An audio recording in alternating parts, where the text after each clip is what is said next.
ಎಲ್ರಿಗೂ ನಮಸ್ತೆ. ಈಗ ನಾವು ಸದ್ಯಕ್ಕೆ ಕರ್ನಾಟಕದ ಮಾನ್ಯ ಉಚ್ಚ ನ್ಯಾಯಾಲಯ ಆನರೇಬಲ್ ಹೈಕೋರ್ಟ್ ಎದುರುಗಡೆ ನಮ್ಮ ಇಡೀ ನ್ಯಾಯವಾದಿಗಳ ತಂಡದ ಜೊತೆಗೆ ನಾನಿದ್ದೇನೆ.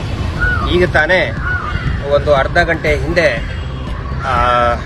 ಮಾನ್ಯ ಹೈಕೋರ್ಟ್ನ ಹಾಲ್ ನಂಬರ್ 21ರಲ್ಲಿ ಒಂದು ಮಹತ್ವದ ತೀರ್ಪು ಹೊರಗಡೆ ಬಿದ್ದಿದೆ. ಅದೇನು ಅಂತ ಹೇಳಿದರೆ, ಜಸ್ಟಿಸ್ ಫಾರ್ ಸೌಜನ್ಯಾಳಿಗೆ ನ್ಯಾಯಕ್ಕೋಸ್ಕರ ಹೋರಾಟ ಮಾಡೋದ್ರ ಬಗ್ಗೆ ಒಂದು ಒಳ್ಳೆಯ ತೀರ್ಪನ್ನು ಕೊಟ್ಟಿದೆ. ಅದಕ್ಕಾಗಿ ನಾನು ಮಾನ್ಯ ಹೈಕೋರ್ಟಿಗೆ ಧನ್ಯವಾದಗಳನ್ನು ಹೇಳ್ತೇನೆ.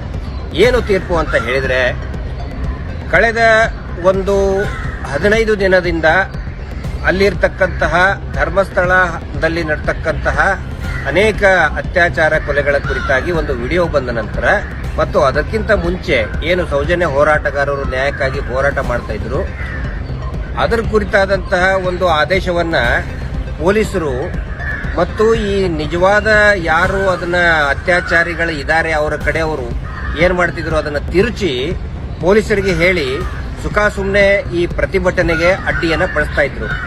ಈ ಬೆಳವಣಿಗೆಯನ್ನ ನಾವು ಫ್ರೀಡಂ ಪಾರ್ಕ್ ಅಲ್ಲಿ ಕೂಡ ನೋಡಿದ್ದೇವೆ. ಆನಂತರ ಸಾಹಿತಿ ಮತ್ತು ಪ್ರಜ್ಞಾವಂತರು ಎಲ್ಲರೂ ಸೇರಿ ಈ ಸಾಮಾಜಿಕ ಚಿಂತಕರು ಶೇಷಾದ್ರಿಪುರಂ ವ್ಯಾಪ್ತಿಯಲ್ಲಿನೂ ಕೂಡ ಒಂದು ಸಭೆ ನಡೆಸಬೇಕಾದ್ರೆ ಪೊಲೀಸರು ಹೈಕೋರ್ಟ್ ಆದೇಶ ಇದೆ ಅಂತ ಹೇಳಿ ಅದನ್ನ ತಡೆಯೋದಕ್ಕೆ ಅಡ್ಡಿಪಡಿಸಿದ್ರು.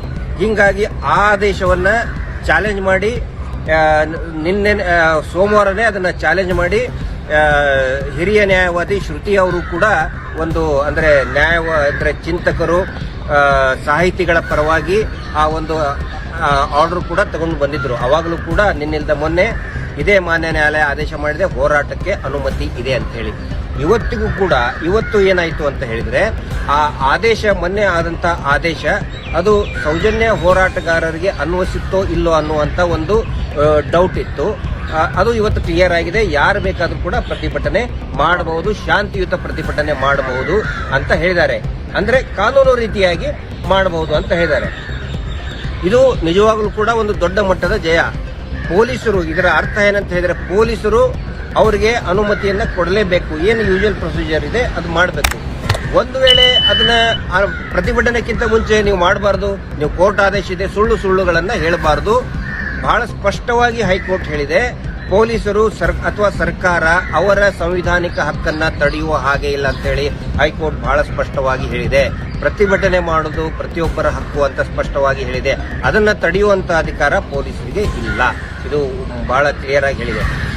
ಇದ್ರ ಬಗ್ಗೆ ನಮ್ಮ ಈ ಕೋರ್ಟ್ನಲ್ಲಿ ವಾದ ಅಂದ್ರೆ ಹಿರಿಯ ನ್ಯಾಯವಾದಿಗಳಾದಂಥ ವೇಲನ್ ಅವರು ದೆಹಲಿಯಿಂದ ವಾದವನ್ನ ಮಾಡಿದ್ರು. ಇಲ್ಲಿ ನಮ್ಮ ಬೆಂಗಳೂರಿನಿಂದ ಹೈಕೋರ್ಟ್ನಲ್ಲಿ ಏನು ನಮ್ಮ ನ್ಯಾಯವಾದಿ ಮಿತ್ರರಿದ್ದಾರೆ, ಅವರು ಒಂದು ಒಪಿನಿಯನ್ ಕೂಡ ಕೇಳಬೇಡಿ ಸರ್. ಪ್ರತಿಭಟನೆ ಎಲ್ಲರೂ ಕೂಡ ಕೇಳ್ತಾ ಇದ್ದಾರೆ. ಇಡೀ ರಾಜ್ಯಾದ್ಯಂತ ಆಕ್ರೋಶ ಭುಗಿಲೇಳ್ತಾ ಇದೆ. ಎಲ್ಲರೂ ಕೂಡ ಪ್ರತಿಭಟನೆ ಮಾಡಿ ತಮ್ಮ ಅಸಮಾಧಾನವನ್ನು ವ್ಯಕ್ತಪಡಿಸ್ತೀವಿ ಮತ್ತು ಸರ್ಕಾರಕ್ಕೆ ನಾವು ಆಗ್ರಹ ಮಾಡ್ತೀವಿ ಅಂತ ಹೇಳ್ತಾ ಇದ್ದಾರೆ. ಆದ್ರೆ ಹಾಸನ ಆಯಿತು, ಮೈಸೂರಾಯಿತು, ಉತ್ತರ ಕರ್ನಾಟಕದ ಅನೇಕ ಭಾಗಗಳಲ್ಲಿ, ಬೆಂಗಳೂರಿನಲ್ಲಿ ಪ್ರತಿಭಟನೆ ಮಾಡಬೇಕು ಅಂದ್ರೆ ಪೊಲೀಸರು ಏನೋ ಒಂದು ನೋಟಿಸ್ ಹಿಡ್ಕೊಂಡು ಬಂದು ನೀವು ಮಾಡಬಾರ್ದು ಅಂತ ಇತ್ತು. ಇನ್ನು ಮೇಲೆ ಮಾಡಬಹುದಾ ಬೇಡ ಸರ್? ನೀವು ಹೇಳ್ದಂಗೆ ಮೊದಲನೇದಾಗಿ ನಮ್ಮ ಈ ಅರ್ಜಿಯಲ್ಲಿ ನಾವು ಏನು ಹೇಳಿದ್ವಿ ಅಂತಂದ್ರೆ, ಪ್ರತಿಭಟನೆ ಶಾಂತಿಯುತವಾದ ಪ್ರತಿಭಟನೆಗೆ ಅವಕಾಶ ಕೊಡಿ ಅಂತ ಮಾನ್ಯ ನ್ಯಾಯಾಲಯದ ಮುಂದೆ ಅರ್ಜಿ ಆಗ್ತದೆ. ಆ ಅರ್ಜಿಯನ್ನು ಪರಿಗಣಿಸಿ ನಮ್ಮ ತಂಡ ವೇಲನ್ ಮತ್ತು ನಮ್ಮ ತಂಡ ಬೇರೆ ನ್ಯಾಯವಾದಿಗಳು ಸೇರಿ ನಮ್ಮ ವಿವಾದವನ್ನು ಪರಿಗಣಿಸಿ ಮಾನ್ಯ ಉಚ್ಚ ನ್ಯಾಯಾಲಯ ಏನು ಹೇಳಿದೆ ಅಂತಂದ್ರೆ, ನೀವು ಪ್ರತಿಭಟನೆ ಮಾಡಿ, ಶಾಂತಿಯುತವಾದ ಪ್ರತಿಭಟನೆ ಮಾಡಿ. ನಿಮ್ಮ ಉದ್ದೇಶ ಏನಿದೆ ಅದು ಶಾಂತಿಯುತವಾಗಿ ಮಾಡಿ. ಯಾವುದೇ ಒಂದು ಪೊಲೀಸು ಆಗಲಿ ಮತ್ತೊಬ್ಬರಾಗ್ಲಿ ಬಂದು ತಡೆಯೋ ಹಕ್ಕಿ ಅವ್ರಿಗಿಲ್ಲ. ಇಷ್ಟು ದಿನ ಏನ್ ಮಾಡ್ತಿದ್ರು ಪೊಲೀಸರು, ಒಂದು ಆದೇಶ ಇಟ್ಕೊಂಡು ಆ ಕಡೆ ಅವರು ಏನಿದ್ದಾರೆ ಹೋರಾಟ ನಿಲ್ಲಿಸಬೇಕಂತ ಏನೊಂದು ಪ್ರಯತ್ನ ಮಾಡ್ತಿದ್ರಲ್ಲ, ಅದ ಆದೇಶ ಪ್ರತಿಯನ್ನ ಪೊಲೀಸರಿಗೆ ಕೊಟ್ಟು ಪೊಲೀಸರು ಅದನ್ನ ಇನ್ನೇನೋ ತಿರುಚಿ ಈಗಿನ ಮೇಲೆ ಮಾಡಬಹುದು. ಅದನ್ನ ಪೊಲೀಸರು ಅಡ್ಡಿಪಡಿಸಕ್ಕಾಗತ್ತಾ? ಪೊಲೀಸವ್ರಿಗೆ ಅವಕಾಶ ಇರೋದಿಲ್ಲ. ನಮ್ಮ ಶಾಂತಿಯುತವಾದ ಪ್ರತಿಭಟನೆಯನ್ನು ನೀವು ಮಾಡತಕ್ಕಂಥದ್ದು ಮಾನ್ಯ ಉಚ್ಚ ನ್ಯಾಯಾಲಯದ ಆದೇಶ ಪ್ರತಿಯಾಗಿ ನೀವು ಮಾಡತಕ್ಕಂಥದ್ದು. ದಯವಿಟ್ಟು ಎಲ್ಲರೂ ಕೂಡ ಇದನ್ನ ಗಮನಿಸಬೇಕು. ಇದಕ್ಕೆ ಸಂಬಂಧಪಟ್ಟಂತ ಆದೇಶಗಳು ಸಾಯಂಕಾಲ ಅಥವಾ ನಾಳೆ ಆನ್ಲೈನ್ ನಲ್ಲಿ ಅದು ಬಿಡುಗಡೆ ಆಗುತ್ತೆ. ಎಲ್ಲರ ಗಮನಕ್ಕೂ ಕೂಡ, ಮಾಧ್ಯಮಗಳ ಗಮನಕ್ಕೂ ಕೂಡ ಬರ್ತದೆ. ದಯವಿಟ್ಟು ಎಲ್ಲರೂ ಕೂಡ ನಾವು ಶಾಂತಿಯುತವಾದಂತಹ ಪ್ರತಿಭಟನೆ ಮಾಡೋಣ. ಮತ್ತು ಎಲ್ಲೂ ಕೂಡ ಕಳೆದ 13 ವರ್ಷದಿಂದ ಸೌಜನ್ಯ ಹೋರಾಟ ಎಲ್ಲಿಯೂ ಕೂಡ ಅಶಾಂತಿ ಆಗಲಿ ವೈಲೆನ್ಸ್ ಆಗಲಿ ಎಲ್ಲಿಯೂ ಕೂಡ ಆಗಿಲ್ಲ. ಯಾವುದೇ ಧರ್ಮವನ್ನು ಕೆರಳಿಸೋದಾಗ್ಲಿ, ಯಾವುದೇ ರೀತಿಯಾದಂಥ ಪ್ರಚೋದನೆ ಮಾಡುವಂತ ಕೆಲಸ ಆಗಿಲ್ಲ. ಎಷ್ಟೇ ನಮ್ಮನ್ನ ಶಾಂತಿ ಹದಗೆಡಿಸಬೇಕು ಅಂತ ಪ್ರಚೋದನೆ ಆದರೂ ಕೂಡ ಎಲ್ಲರೂ ಕೂಡ ಮಹೇಶ್ ಶೆಟ್ಟಿ, ತಿಮ್ಮರೋಡಿ ಅವರು ಇರ್ಬೋದು, ಎಲ್ಲರೂ ಕೂಡ ಒಂದು ತಾಳ್ಮೆಯಿಂದನೇ ಈ ಹೋರಾಟ ಬಂದಿದ್ದಿದೆ. ಇನ್ನು ಮುಂದೆನೂ ಕೂಡ ಎಲ್ಲರೂ ಯಾರ್ಯಾರು ಪ್ರತಿಭಟನೆ ಮಾಡಬೇಕಂತ ಇದಿರಿ, ರಾಜ್ಯದ ಜನತೆಗೆ ನಾನು ವಿನಂತಿ ಮಾಡ್ಕೊಳ್ತಾ ಇದ್ದೀನಿ. ದಯವಿಟ್ಟು ತಾವೆಲ್ಲರೂ ಕೂಡ ಸೌಜನ್ಯಾಳಿಗೆ ಈಗ ಸಂತೋಷ್ ರಾವ್ ನಿರಪರಾಧಿ ಆದ್ರೆ ಅಪರಾಧಿ ಯಾರು ಅನ್ನೋ ಒಂದು ಪ್ರಶ್ನೆ ಬಂದೇ ಬರ್ತದೆ. ಆ ನಂತರ ಅಕ್ವಿಟಲ್ ಕಮಿಟಿ ಯಾರು ಈ ಅಕ್ವಿಟಲ್ ಅಂದ್ರೆ ತಪ್ಪಿತಸ್ಥ ಅಧಿಕಾರಿಗಳಿದ್ದಾರೆ, ಎರಿಂಗ್ ಆಫೀಸರ್ಸ್ ಇದ್ದಾರೆ, ಅವ್ರ ಮೇಲೆ ಒಂದು ಶಿಸ್ತು ಕ್ರಮ ಕಾನೂನು ಕ್ರಮ ಜರುಗಿಸಬೇಕ ಆದೇಶ ಆಗಿದೆಯಲ್ಲ, ಅದನ್ನ ಆಗ್ರಹ ಮಾಡೋದಕ್ಕೆ, ಆನೆ ಮಾವುತನ ಕೊಲೆ ಪ್ರಕರಣವನ್ನ ತನಿಖೆ ಮಾಡೋದಕ್ಕೆ ಮತ್ತು ನಿರಂತರ ಏನು ಅಸಹಜ ಸಾವುಗಳಿದೆ ಅದರ ಪ್ರತಿಭಟನೆ, ಅದರ ಧ್ವನಿಯನ್ನ ತಗ್ಗಿಸೋದಕ್ಕೆ ಖಂಡಿತ ಸಾಧ್ಯ ಇಲ್ಲ. ಅದಕ್ಕೆ ಅನುಮತಿ ಮಾನ್ಯ ಸರ್ಕಾರನೇ ಕೊಟ್ಟಿದೆ.